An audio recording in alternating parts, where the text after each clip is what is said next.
on a real high level, no matter what industry the client is in, we're telling them to review their documentation, do it quickly, understand what your rights are, and then take a practical approach to it.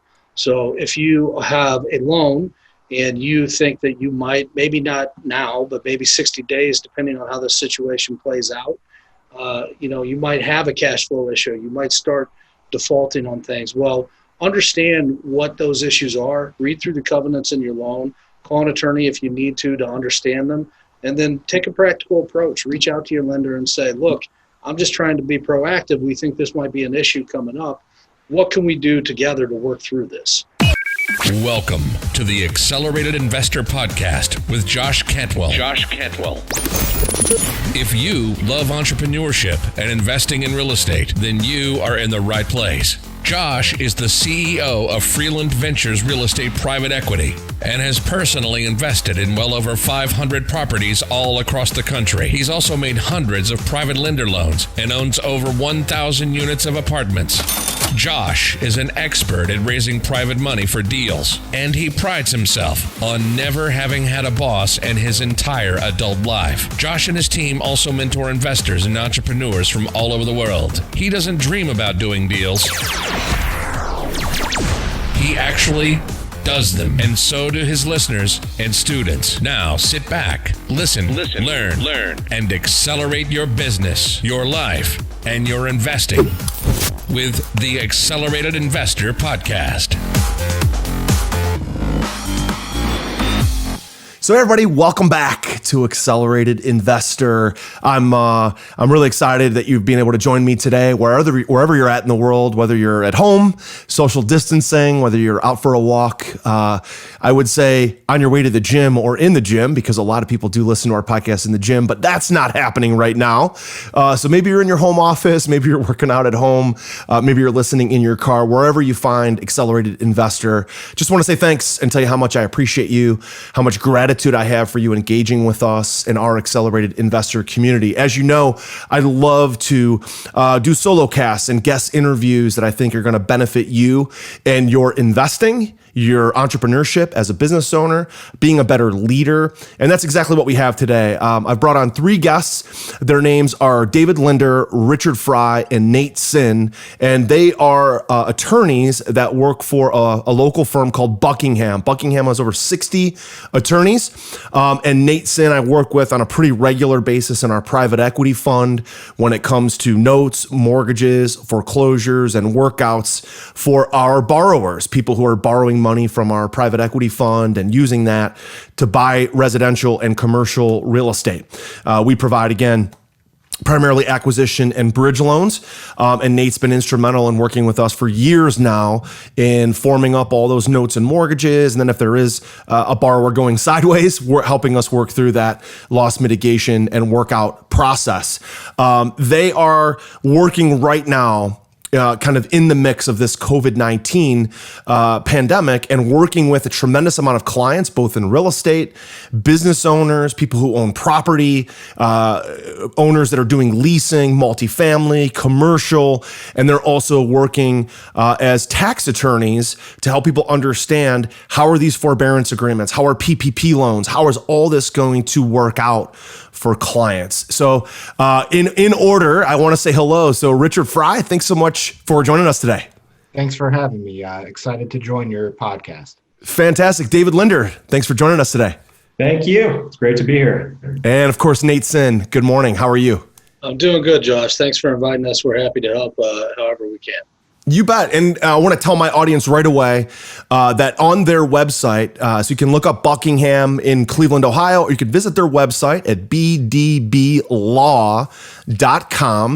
And if you go to their website and there's a big banner on their website that says COVID-19. If you click on that, it's bdblaw.com/COVID-19. The guys have written a tremendous amount of content and articles for business owners and for their clients on how to help navigate this pandemic. So Nate, let me start with you real quick. And why don't you just talk for a second about what are some of the conversations? Again, you don't have to get into the detail, but high level, what are some of the conversations that you're having with clients things that you're kind of preparing them for, kind of some of the questions that they might be asking? Because obviously this is something that nobody's really been through before. It's a sort of unprecedented time. So how are you helping to maybe calm your clients down, educate your clients, and some of the discussions that you're having? Again, I know you can't talk about specifics, but just high level, what are some of the things you guys are working through? So it's interesting because, this is obviously, like you said, exactly, it's not anything we've ever seen before. So this is wildly different than the 2007, 2008 crash. I remember on a personal note that I asked for a raise from my boss at the time, the same day that Lehman Brothers filed bankruptcy. Great time to ask. Yeah, being a banking litigator and helping bank clients, it was probably not the best time. So this is different. So it has a lot of the same similarities as that. We anticipate that there's going to be struggles in multiple industries. So initially, kind of the initial conversations we were having, a lot of it was geared towards employees. The shut-in orders, the stay-home orders, how that affected businesses. Businesses were closing, employees were being laid off or furloughed. And so a lot of the initial conversations had to do with employee benefits, and then you start to see the states kind of open that up, and then the federal government program. And then beyond that, then it was like, okay, well, I still have all these obligations. I'm a commercial property owner. I've got to pay my bank. My tenants are telling me they're not going to pay my rent because they're not open. They have no revenue right now. And so on a real high level, no matter what industry the client is in, we're telling them to review their documentation, do it quickly, understand what your rights are, and then take a practical approach to it. So if you have a loan and you think that you might, maybe not now, but maybe 60 days, depending on how the situation plays out, you might have a cash flow issue. You might start defaulting on things. Well, understand what those issues are, read through the covenants in your loan, call an attorney if you need to understand them, and then take a practical approach. Reach out to your lender and say, look, I'm just trying to be proactive. We think this might be an issue coming up. What can we do together to work through this? My newest and most powerful real estate investing book, The Flip System, is now available. And for a limited time, you can grab your free copy at getflipsystem.com/podcast. Using the same proven principles, secrets, and investing strategies I'm sharing in this book, I've been able to personally close over 750 highly profitable real estate deals over the last 15 years, make over 400 private lender loans, raise over $30 million of private money, and acquire over 2,000 units of apartments. Get my newest book now for free for a limited time at getflipsystem.com/podcast. That's getflipsystem.com/podcast. And Nate, what are your clients that are doing that are reaching out to tenants, that are reaching out to their bank on the other side? So obviously the property owner's kind of in the middle, or the lender could be on the one side and the tenant on the other.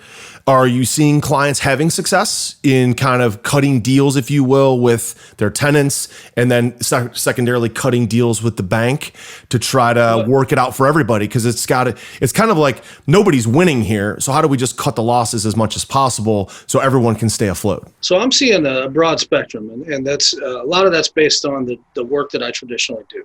So I work in the distressed market anyways. And so we're seeing this new funding, like the PPP loans. Well, the people that are requesting PPP loans are, in my world, already in default with their lenders. And so you have an ongoing workout situation, and then you have new funding requests at the same time that are being, supported by the federal government. So how do you work through that issue? And then from the property standpoint, a lot of the properties that I deal with are in receivership or some other court-controlled process. And so we are having success, but everything's different. So you have to take everything one at a time. Every fact pattern is different. You have to look at every situation differently. So for an example, we have a receivership that's a large office building here in downtown Cleveland. several large commercial tenants. A lot of those tenants are asking for concessions on their leases. My client and who I represent is the court-appointed receiver in the case.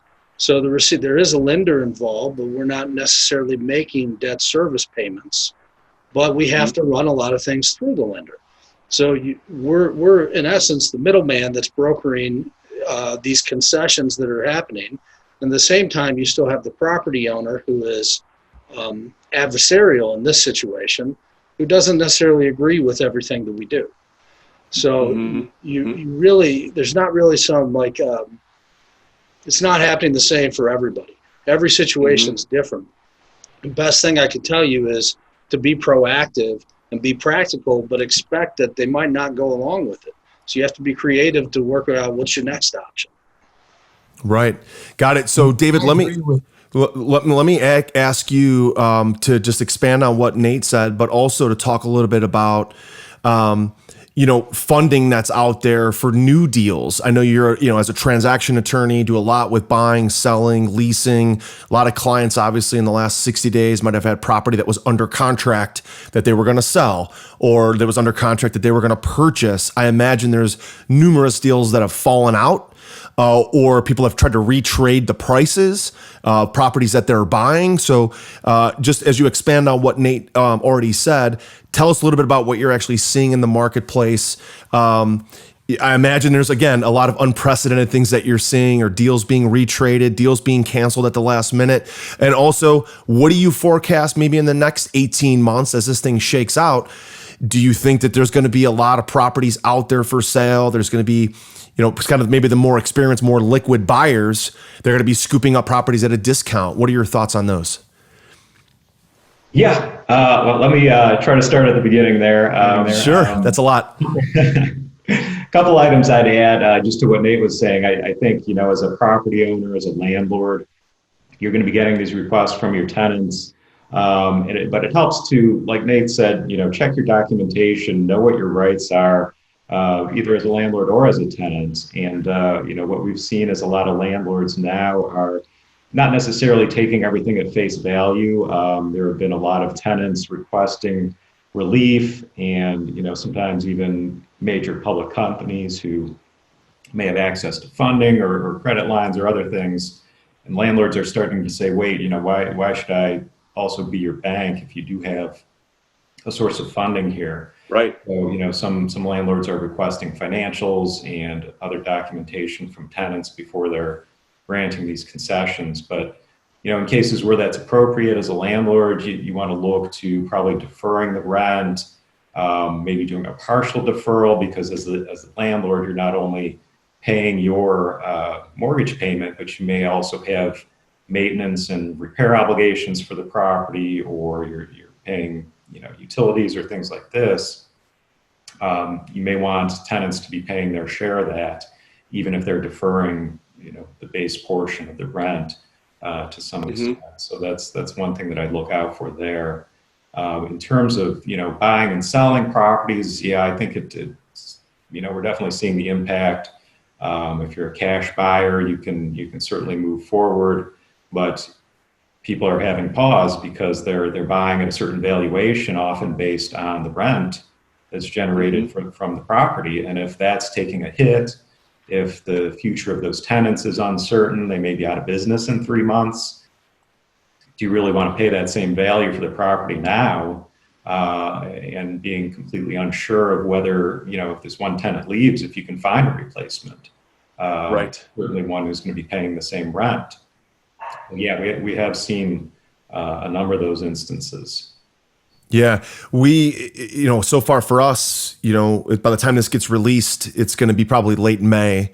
But so far for April and for May, we've seen the same collection rate as we saw in February and March, which is great.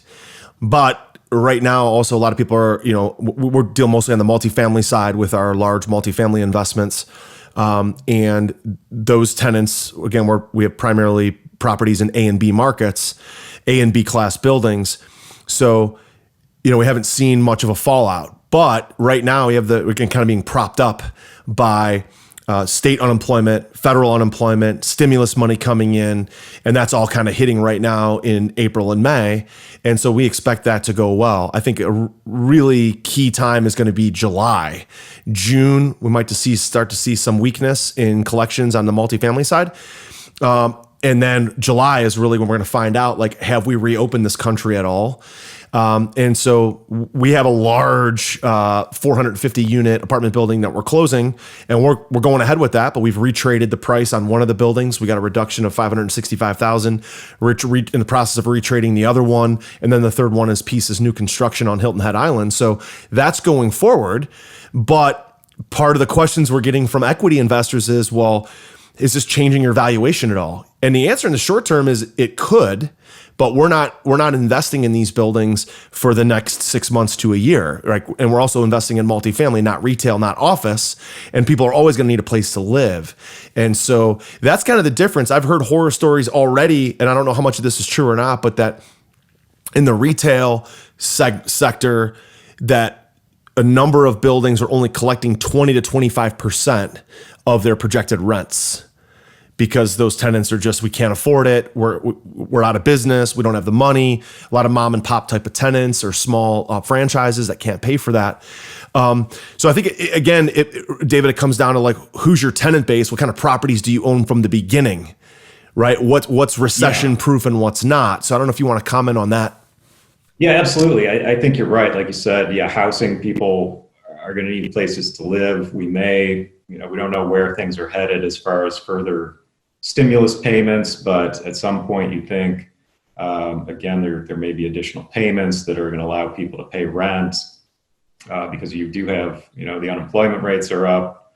If people can't afford rent, then that this triggers that, spiral effect here for owners and lenders and so on. So I think you may see additional payments there. I mean, the real question is, how long does this last? And that's hard to say. I mean, for retailers, for restaurants, when are people going to be comfortable going back? When are people going to get out and start, shopping? Better for the online retailers. I know that's, that again is a trend that is continuing, but for a lot of your strip centers or, actual, physical locations, restaurants, gyms, movie theaters. I mean, those are the big draws to a lot of locations. And if people aren't comfortable, coming together in big groups for a while, that could really extend this for quite a while, even after any governmental type restrictions are lifted. Are you ready to automate and explode your real estate investing? We're searching for extremely motivated individuals who are sick and tired of wasting time and want to finally see real results from their real estate investing business. We're searching for investors looking to get to the next level and become a bigger, better version of themselves while being a more successful real estate investing entrepreneur. Apply for mentoring and coaching at joshcantwellcoaching.com/podcast. That's joshcantwellcoaching.com/podcast. David, I wanted to ask you one more question, and then I have a couple questions for Richard too, but help me understand, if you're in the middle of buying or selling a building and something like this pandemic happens, how much rights does a buyer or a seller have to back out of a deal? Because nobody writes in COVID-19 as an addendum to their contract, or as a contingency. Actually, I'm seeing that now on new contracts. Yeah, new contracts, right? But on stuff that was written 90 days ago on a commercial building or a multifamily or a strip center, or maybe even 120 days ago, and all of a sudden it's the middle of this. It's mid-March. It's mid-April, and all of a sudden people want to retrade the price. How bound are they, or how much flexibility do they have to get out of a transaction in the middle of this thing? I mean, it could be just flat out fear. Like, this was a great deal 90 days ago, but right now I'm scared as heck and I don't want to close, even though all the other contingencies are done, right? Even if your financing could still go through and your bank could still fund that deal, you're just scared out of your mind to buy it now. How much leeway do you have? Because that's not really built into a normal contract from 4 to 6 months ago that could be closing now in the middle of this. Right. And what I've seen, just from my experience, it's always, of course, going to depend on your contract, and there will be those issues, whether you're going to lose an earnest money deposit if you walk away, whether you may have some extension rights. Sometimes you can pay an additional fee to extend your due diligence period. Sometimes that's built in. You may have a financing contingency if your lender's unable or unwilling to move forward for a while. But assuming you don't have any of those options, what we're seeing sometimes is just a negotiated either, hey, let's just kind of do a standstill for a little while and see how things shake out, or okay, we'll terminate for now, and maybe we can reach an agreement on, maybe we'll give you back part of your earnest money, and we'll just agree that, okay, we're going to go our separate ways, but we're still interested in doing a deal here when things settle down and shake out more. So people are maybe avoiding litigation just because they want to stay on good terms, because again, it's not like a typical situation where you're going to say, okay, well, I lose one buyer, I'll just go move on to the next one, because any other buyer is probably going to have the same concerns right now. It's hard to have someone just step in and replace them. So sellers, I think, are being a little more understanding and trying to negotiate something, even if maybe they could, push harder under their actual contractual rights. Right. Yeah. And if you're a seller and you have a buyer under contract, there's no guarantee that another buyer will even come ever under this scenario, under this pandemic. So it probably makes a lot more sense to try to work with that buyer, even if you retrade the price and continue to keep them under contract, even if closing gets delayed. If that seller is interested in still selling and it's still a reasonable price, you might have to drop the price a little bit, because there's no guarantee that another buyer will show up or that next buyer could even get financing. The whole financing world has really been turned upside down in the last 60 days or so. So yeah, we're seeing that now. We have a 265 unit deal in Northeast Ohio, a multifamily property that we're under contract, and us and our partners are going back and looking for, a pretty substantial reduction in price. So we're working our way through that one now. Richard, let me jump over to you for a minute and talk a little bit about you're a business tax attorney, so obviously work with a lot of real estate investors, but work with a lot of people on the tax side of things. Of course, you've probably gotten a lot of questions about PPP and what's going to happen with getting those PPP dollars, especially with forgiveness. If that forgiveness qualifies under debt forgiveness income, if people are going to end up having to pay tax on the debt forgiveness piece. So what are some of the things about PPP, some of the latest updates, and some of the challenges or questions that you're talking through with your clients? Again, not specific to any one client, but high level, what are some of the things that you guys are talking about now? Sure. Yeah. So a lot of the PPP funding has already been received or approved at this point. One thing, I think it was a great point that you pointed out, April and May, you may not see as many people struggling for rent, but depending upon how long this goes on, that's when the struggle really, towards the end of the summer, if we're still being affected. One of the great things under the PPP program is rent is one of the items that would be forgiven. So I've had commercial landlords work with their tenants to make sure that it's paid within that 8-week period after the funding, but who knows what's going to happen after that 8-week period. Mm-hmm. Now, to your point about whether it's a cancellation of debt income, so in the statute, it provided that the forgiveness of the PPP loans are not going to be income. So the businesses would not be taxed on that. Now, it's kind of controversial, but the IRS came out and said, well, also for those expenses for which are forgiven under the loan, businesses are not going to be able to also deduct those expenses. So they can't kind of get a double benefit of having the loan forgiven and getting a business deduction. Now, there's been some legislators, some congressmen who are attacking that position, and there's a bill that's going to be introduced that would provide that those expenses are also deductible. So it's an interesting situation right now on that, and by the time this airs, we might have a different answer. But right now, they are not deductible, but you also don't have income for the forgiveness portion. Sure. Well, wouldn't it shake out? Like I don't have the ability to do the math in my head real quick. Well, maybe I can. Like, let's just say somebody got a $500,000 PPP loan, and $350,000 of that is used for forgivable expenses. Let's say it's payroll, mortgage interest, rent, things like that, utilities. If a business has, let's say, $5 million of annual income and they've got a $500,000 loan, and let's just say $4 million of expenses, so net, they're running a 20% margin, they got $1 million of net operating income when the whole thing's said and done. Well, if they've got $400,000 of expenses, they typically would have written off. That would be part of the $4 million in expense, and they'd write that off. But now they get $500,000 of PPP dollars that comes in. They can no longer write off that $400,000 because it was forgiven, right? That's what you're saying under the current law. They can't write that off. So that creates $400,000 with no offsetting expense. So that's now going to flow down. If it's an LLC, it's going to flow down to the owner, and that's going to be another $400,000 of income payable at their tax rate. Versus if they took the $400,000, wrote off the expenses, took the $400,000 in, and the $400,000 was now written off and forgiven, but they also had to pay debt forgiveness income tax on the $400,000 that they wrote off. Is the net effect the same? Isn't it about the same? It's going to be exactly the same, right?